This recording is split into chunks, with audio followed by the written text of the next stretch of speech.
This is a video that I've been looking forward to making. Hello everyone, welcome to a brand new video. Today we are going to be ranking every map in Black Ops 4 Zombies from worst to best. Black Ops 4 is definitely the most controversial game thus far in the Call of Duty Zombie saga, and it shows. Just keep in mind that this is all my opinion, and if you disagree with me, that's okay. Just comment below your thoughts and start a discussion. This video will mainly focus on gameplay only. How does the map play out? Are the enemy types fair and balanced, and things like that. I will mention some Easter egg steps here and there, but it will not affect my overall decision since the Easter egg is something you have to go out of your way to do. So, with that said, let's jump into this ranking video. So, coming in at the number 8 spot, the worst map in Black Ops 4 Zombies is Dead of the Night. Dead of the Night is the first DLC that was released in the cycle of Black Ops 4 Zombies DLC content. It was also the first map to ever be released without any prior warning as to when it would be released. It was kinda weird. I think that this fact definitely hurt this map's reputation, but nonetheless I digress. This map follows a general, a phony psychic, a cowboy, and a butler.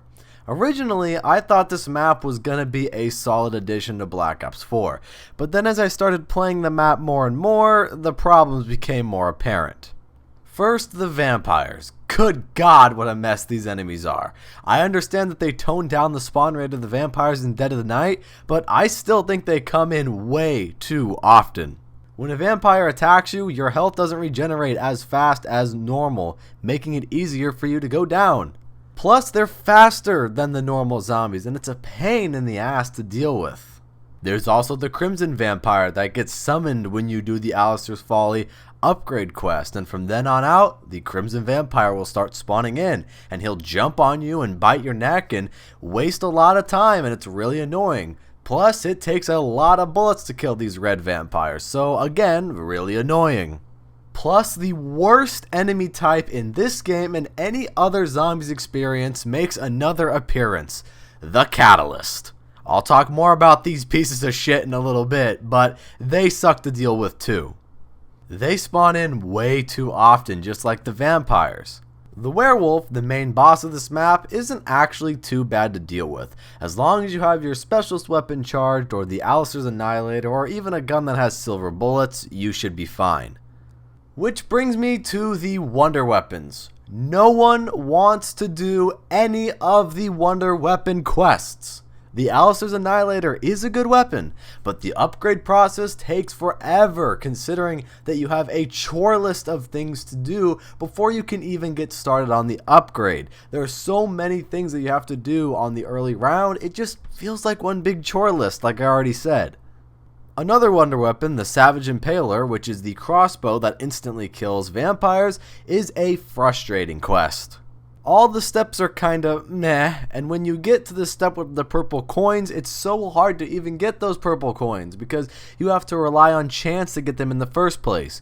Sure, I know you get the purple coins by killing zombies with your specialist weapon or killing zombies with your shield, but it's so random every single time when it actually gives you one of the coins. And once you do get them, you're confined in a small space near the perk machine and you gotta kill vampires. Then you have to kill even more vampires in the lockdown. And even when you get the crossbow, the accuracy is iffy at best. So good luck lining up your shot. The crossbow does pretty much nothing against the werewolf and average zombies, and you can't even pack-a-punch it. So honestly, I think you're better off skipping this one. There's a lot of powerful weapons that can take out vampires more efficiently. Lastly, the steak knife quest is pointless. The steps are random except for the tree branch step, which that one makes sense. But even when you get the steak knife, who's really gonna go around knifing for the rest of the game unless you're doing a knife only challenge? Exactly, nobody. The map is too crowded, not enough training spots, the quests are pointless, and the enemy types are infuriating.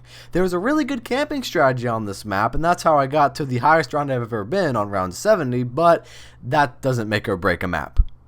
The layout of this map is okay at best. I get it, it's a mansion, and there aren't a whole lot of wide open training areas for you to do, but it just takes forever to get to one side of the mansion to the other, especially when you're doing 5 different fetch quests at the same time.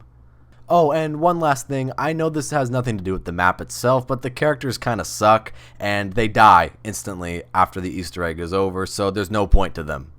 In my opinion, Dead of the Night is the worst map in Black Ops 4 Zombies, and I think this map gets a 4.5 out of 10. Now at number 7, I have Voyage of Despair. This map is so disappointing, so many missed opportunities. Mr. T Lexify had an excellent video about this a year ago explaining why Voyage of Despair isn't that good of a map, and I agree with pretty much everything he had to say. So without repeating what he had to say about the lack of story nuance and emotional investment, to sum it all up, Voyage of Despair was a strange first step into the Chaos storyline, and it was underwhelming. So if you want to watch Mr. T Lexify's description of the problems of Voyage of Despair, I'll leave a link in the description so you can hear his thoughts. But right now, it's time for my thoughts on the gameplay, since that's the whole point of this video. This map is really crowded, just like Dead of the Night. Also, the rooms in the ship look identical and have little to no impact on the map, despite being intricately detailed. Sometimes I just feel like it takes 5 years to get from one side of the boat to the next, and the fast travel system from the poop deck to the spawn takes forever despite it being a fast travel. I want to get there instantly, just teleport me. Going through the engine room is a death sentence. You'd better have your specialist weapon charged up or it's GG, my guys, because you ain't getting out of there alive. It's so cramped and poorly laid out. Getting the pack punch symbols is very annoying, but it's manageable. It just feels like I have no breathing room on this map, and it's very frustrating to play sometimes. Now let's move on to the enemies. First, the Stoker. I do not like the Stokers. They come every fucking round after round 15 or 20. They have powerful close range attack that will take away half your HP, and they can even shoot fireballs at you when you're not even looking. They're not that hard to take down, but the frequency is annoying considering that there are 50 million catalysts spawning in, along with the zombies trying to kick my ass too. Which brings me to the catalyst. I was saving them for this part of the video instead of the Dead of the Night segment because holy fucking shit, these things are annoying. The fire catalyst blows up and takes more than half your HP and is stronger than Superman himself to kill. The yellow catalyst blind you with their yellow piss beam, and not only does it flash in your face once, it flashes in your face twice, and it's very annoying when you're trying to run around the map. The green catalyst, they're the least annoying ones, but when there are 6 of them on your screen, turning the screen green and making your controller vibrate like a fucking earthquake, it's really annoying. And last, but certainly not least, the blue catalyst. I hate these things the most. The worst enemy in any zombies game. They make the surrounding zombies stronger so that they take more than 1 health bar off of you. Plus, they're so fucking hard to kill. Not just the catalyst, but the blue affected zombies are so fucking hard to kill. And the blue catalysts run all over the place like you're playing fucking tag around the ship. And if you think this is annoying, try having 50 million of these fucking things per round, because the quantity of catalysts that spawn during your rounds on Voyage of Despair is so fucking overwhelming.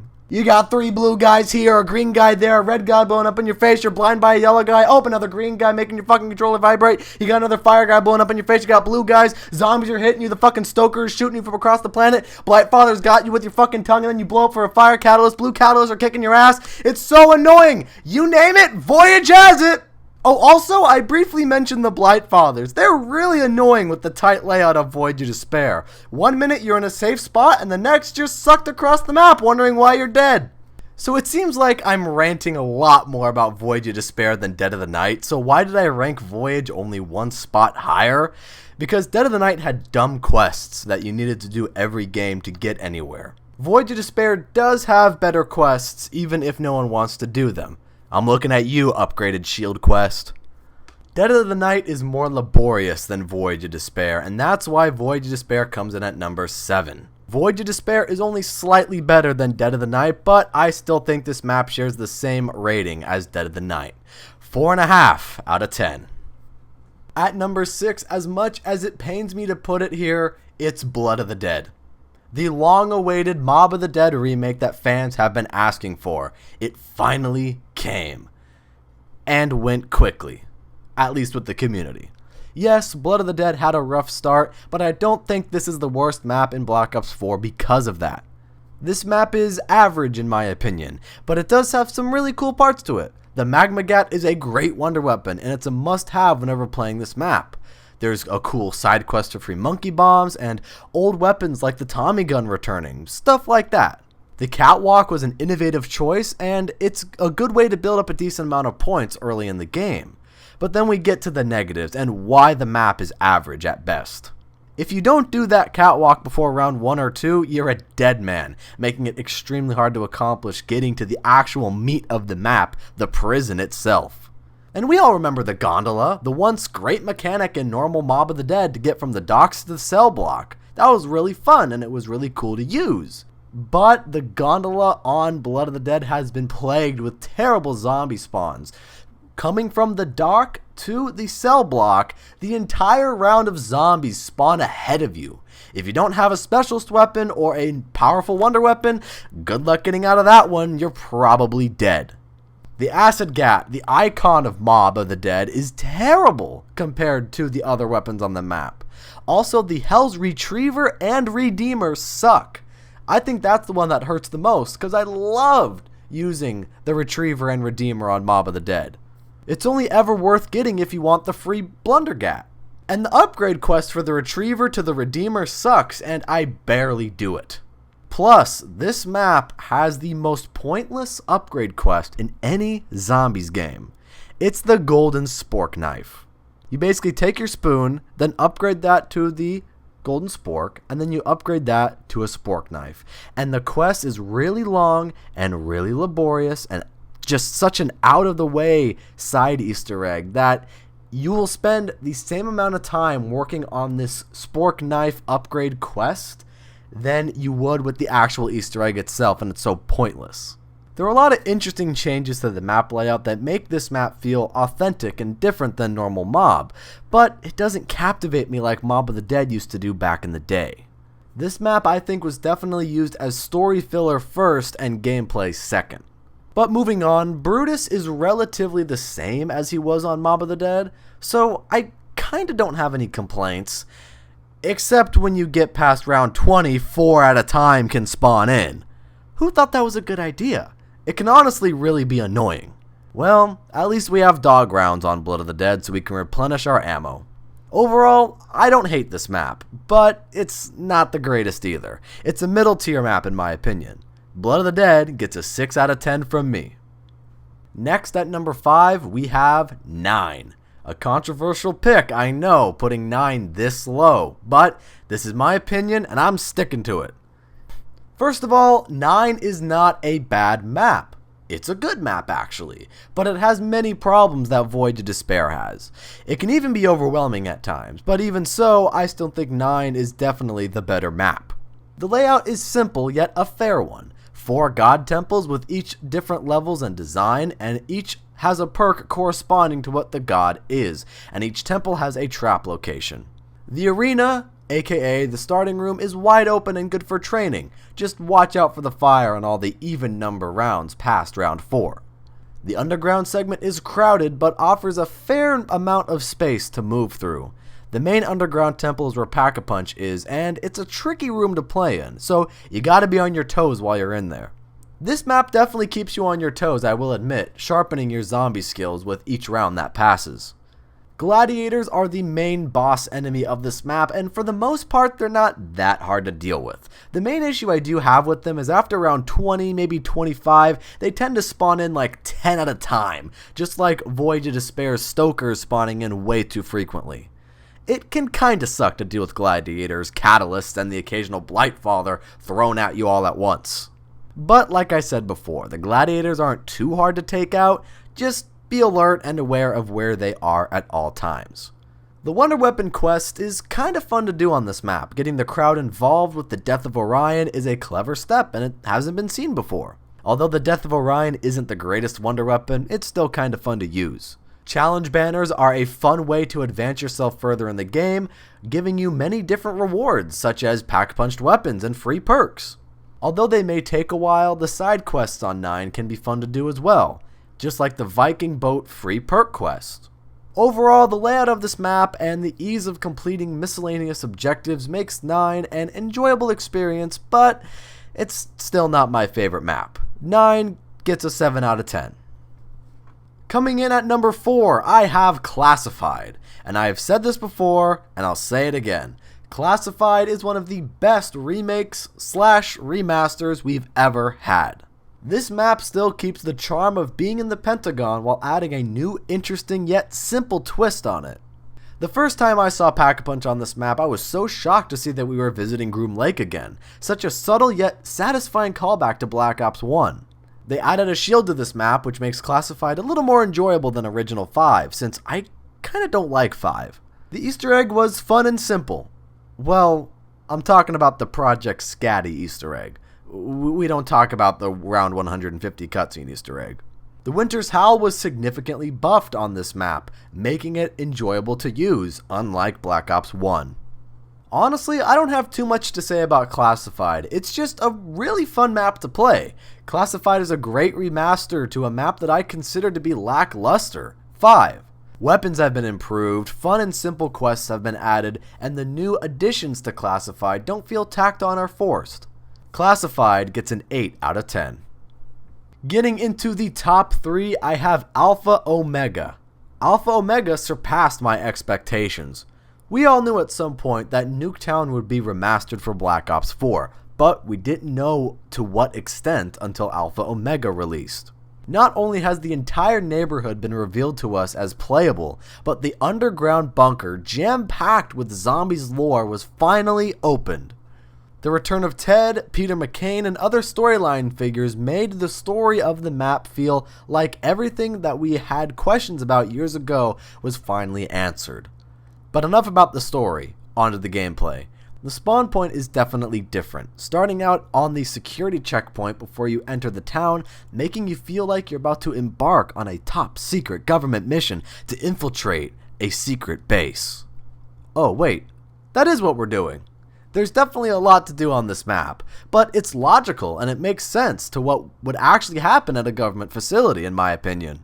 Oh, and I haven't mentioned Rushmore yet, the AI that helps you throughout the map. He plays an integral role on this map, and it makes sense why. In order to access different functions in the facility, you have to enter codes into Rushmore's number tablet for clearance. I think this is a cool concept. You can even enter secret codes into the number pad, and Rushmore can do stuff for you like reduce the price of perks, spawn in power-ups, and even quiz you on history. So as far as personality on the map goes, Rushmore steals the show. And it's the little tiny details like that that I really appreciate on zombies maps. Now onto the most important part of this map in my opinion, the ray gun upgrades. These new ray guns are superb. Each ray gun has their own unique ability to it. The yellow ray gun, the Ray Gun Mark II-V, has unlimited ammo. The blue ray gun, the Ray Gun Mark II-X, is full auto, and when you pack-a-punch it, you can dual wield them. That's really cool. The orange ray gun, the Ray Gun Mark II-Y, is essentially a grenade launcher, and the pink ray gun, the Ray Gun Mark II-Z, is a shotgun, scattershot ability ray gun. Each variant of the ray gun is really fun to use, and that's a huge reason why I put Alpha Omega so high on the list. Fun gameplay. My only two main issues with this map is 1. Pack-a-Punch, and 2. The Nova Bombers.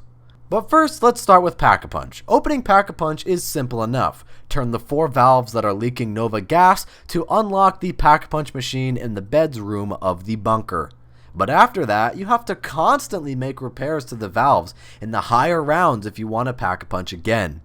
Gets pretty annoying considering you have to stand in place and turn the valves while zombies are swarming you.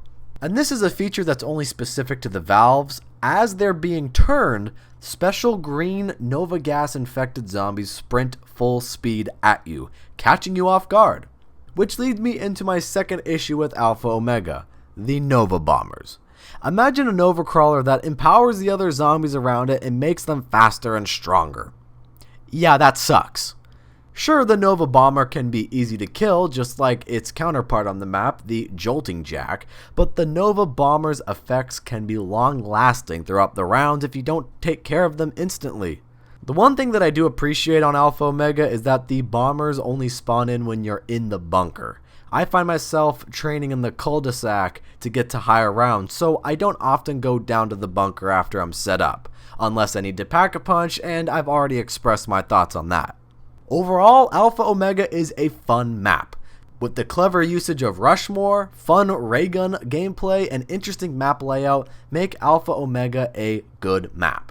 Alpha Omega is a hard map, but fair in its difficulty. I would give it an 8 out of 10. Next, at number 2, I have Ancient Evil. Now, some of you might be surprised that I put Ancient Evil over some of the other maps on this list, but the enjoyment I get out of Ancient Evil is pretty much equal to Alpha Omega if I'm being honest.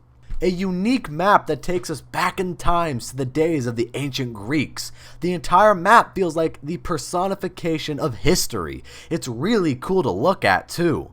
The scenery is really nice, the Greek architecture is always really cool to look at, and the underworld segment of Ancient Evil is one of my favorite areas in all of Black Ops 4 Zombies.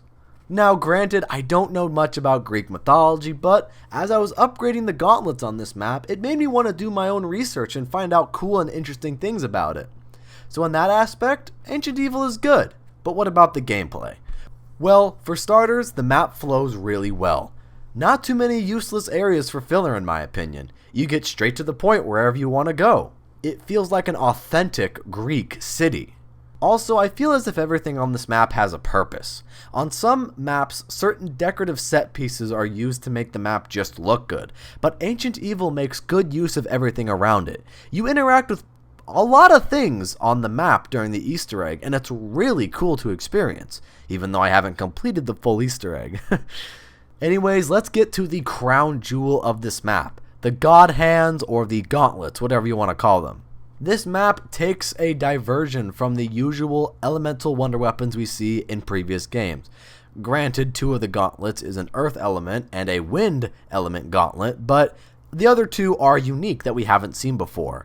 The light gauntlet or the Chimera gauntlet, and my personal gauntlet, the blood/death gauntlet for Charon. These gauntlets play very well. Each of their abilities don't feel borrowed from one to another. It's fun to use. Plus, the ease of getting these weapons is nice, and you can be fully upgraded with your redeemed hand of whoever you want to have for that game before round 10.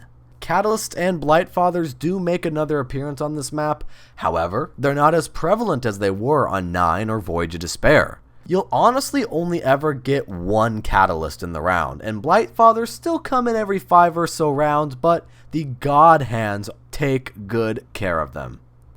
There are 2 new enemy types on this map, the Skeletons and the mini-boss Ganganese. The Skeletons are easy to take down, just make sure you kill them with headshots. That's the only way to do it with a normal gun. Ganganese, however, is a bullet sponge and is my only complaint about Ancient Evil. When he spawns into the map, you're going to have a hard time killing him with your normal weapons and even the gauntlet.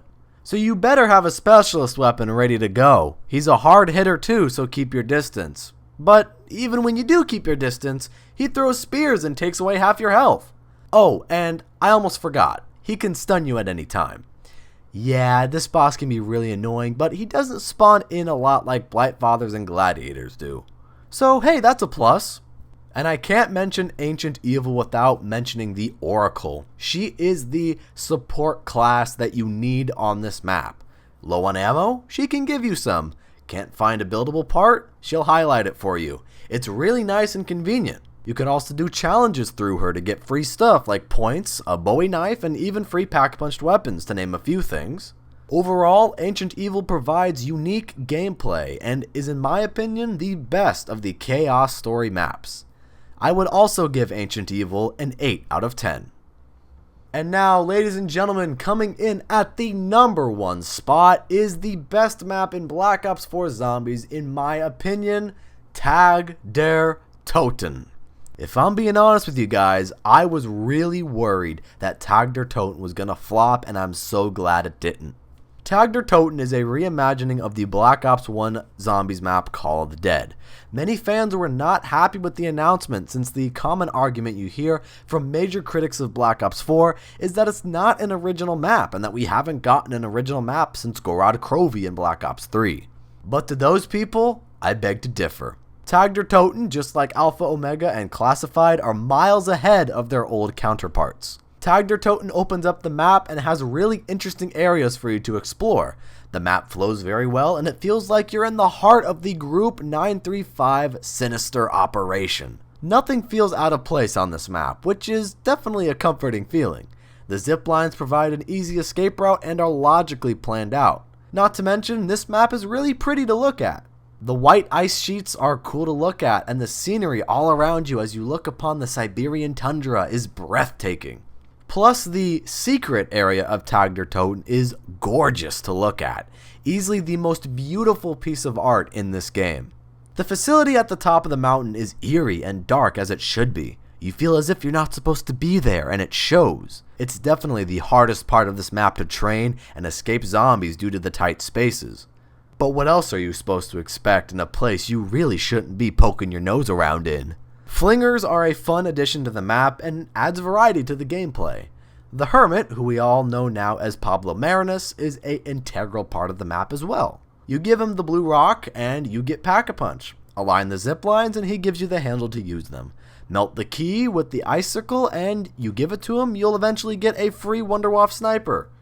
Now, speaking of wonder weapons, there are actually 3 on this map. The Thunder Gun makes another appearance, a new version of the Thunder Gun called the Tundra Gun, which shoots ice instead of wind, and the Wunderwaffe DG Scharfschütze. Scharfschütze. Yeah, you know what, I'm just going to call it the Wunderwaffe Sniper. The Thunder Gun is definitely the better of these 3 weapons, but the Tundra Gun is decent. It does damage you, however, so that's kind of dumb. Then you have the Wunderwaffe Sniper. It's pretty good. Granted, it doesn't do as much damage as the OG Wunderwaffe, but it still has a good enough damage to take out zombies. There are 2 more new enemy types in this map, the electric zombies and the fire zombies. Electric zombies are not hard to deal with. They just explode when they die, and they distort your screen for a second at most. The fire zombies, however, you do have to watch out for. When they die, they explode, taking away 1 bar of your health. Fire zombies are also crucial in building the dynamite bomb to blow up new portions of the map and new pathways for easy accessibility. The enemy types are not overpowered in any way, and it feels really balanced actually. We also play as the Victus crew on Tag der Toten, and their funny quotes are back and better than ever, which can make for a fun experience. One of the greatest features in Black Ops 4 was added into Tag der Toten, and it's Golden Pack-a-Punch. This new feature upgrades your weapons fully, so you don't have to waste points on Pack-a-Punching over and over again. You don't have to quadruple Pack-a-Punch with the Golden Pack-a-Punch machine. Which, honestly, Golden Pack-a-Punch should have been here since the beginning of Black Ops 4, but that's a conversation for another day. Snowballs were also added to be an interesting piece of equipment to do side quests and other things with. Also, the Samantha bombs, although not as powerful as monkeys, give us even more gameplay variety to choose on Tag der Toten. All of these new and interesting things are why Tag der Toten is the best map on Black Ops 4. Sure, there are a lot of things to do on this map, but it never feels like a chore, unlike Dead of the Night, where there's way too many things to do and it gets really tedious and not fun after a while. Tag der Toten's to-do list feels as if you're flowing along with the map with each area you visit, and the steps to accomplish these goals are easy for the most part and straight to the point. Also, there are challenges on Tag der Toten. You can go up to any of the 5 Scarecrow statues and accept 3 challenges from each. Once you complete every challenge the statue gives you, you get a special ability or a special little perk. Take this statue on the beach, for example. After you complete the challenges, you receive the Ice Pick so that when you freeze in the cold water, you can break free easier than before. It's the really cool stuff like this that makes Tag der Toten replayable, and it has a nice charm to it. Nothing feels out of place, the quests are easy, to the point, and simple. There's no bullshit zombie types that are extremely overpowered, and overall, Tag der Toten is a fun experience. Tag der Toten gets a solid 8.5 out of 10. And that, guys, is my list of Black Ops 4 Zombies maps from worst to best. What do you guys think? Do you agree with me or not? Let me know in the comment section. Also, while you're in the comments, let me know what you think is the worst and best map in Black Ops 4 Zombies. Start the discussion below. Alright guys, that's it for today's video, and I hope you did enjoy. If you did, make sure you hit the thumbs up button, subscribe if you're a new viewer. It's been Jason, have a fantastic rest of your day. See you guys next time.